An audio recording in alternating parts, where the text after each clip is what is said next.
Hoje vamos conhecer uma das agências do Grupo Ranson, que está localizada no norte da França. Vamos conhecer um pouco mais da Ranson Formação.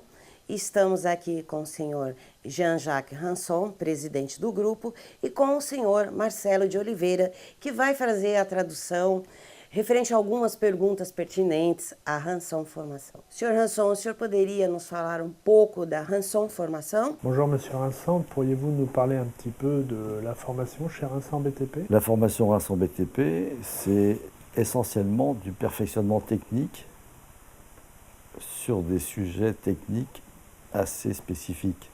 Entre autres,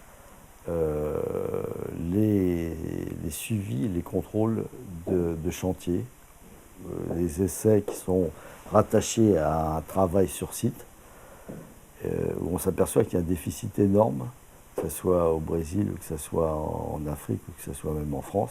Il y a un déficit énorme de savoir-faire. Depuis 1994, Ranson BTP est une société qui a un agrément en tant qu'organisme de formation des adultes. Esses treinamentos, eles são dirigidos para engenheiros recém-formados? Est-ce que ces formations sont exclusivement dirigées vers des ingénieurs? Les formations ne sont pas destinées qu'aux ingénieurs.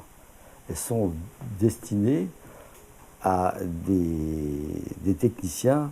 Alors, le technicien, ça peut être le technicien qui fait les essais, c'est-à-dire le technicien de base, le technicien supérieur, l'ingénieur ou le concepteur. Esses treinamentos, eles são adaptados de acordo com a necessidade do cliente? Est-ce que vos formations sont sur mesure et adaptées aux besoins du client? Je pense qu'on commercialise davantage de formations spécifiques. C'est-à-dire on parle avec le client, avec la société ou avec l'organisme qu'on doit former. On adapte les formations, elles peuvent être sur 3 jours de suite, mais c'est très rare que les gens acceptent ce type de formule. Les gens acceptent plus facilement de travailler, de faire une formation 3 demi-journées ou 5 demi-journées. O senhor poderia nos dizer qual o número mínimo e máximo para a participação, para a realização desses treinamentos? Parmi ces formations, est-ce que vous avez un nombre minimum et un nombre maximum de participants à chaque formation? Le minimum, on va dire, c'est 8. Il faut que les maximum, c'est 12 ou 14, mais pas plus.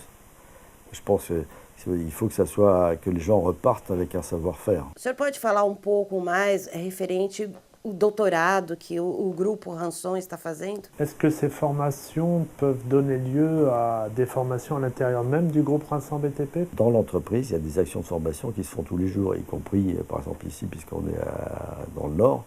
Quand vous formez des gens, par compagnonnage, vous avez des gens qui ont un savoir-faire qui est validé, qui peuvent former des gens en interne. Nous avons environ par an toujours 2 thésards, c'est-à-dire des gens qui font des thèses sur des sujets qui sont attachés a des outils de diagnostic. Em 2014, quais os projetos referentes à formação para o Brasil? Quels sont les projets de formation en 2014 pour le Brésil? Le Brésil est dans une situation où il y a beaucoup de travaux d'infrastructure et il y a une vraie demande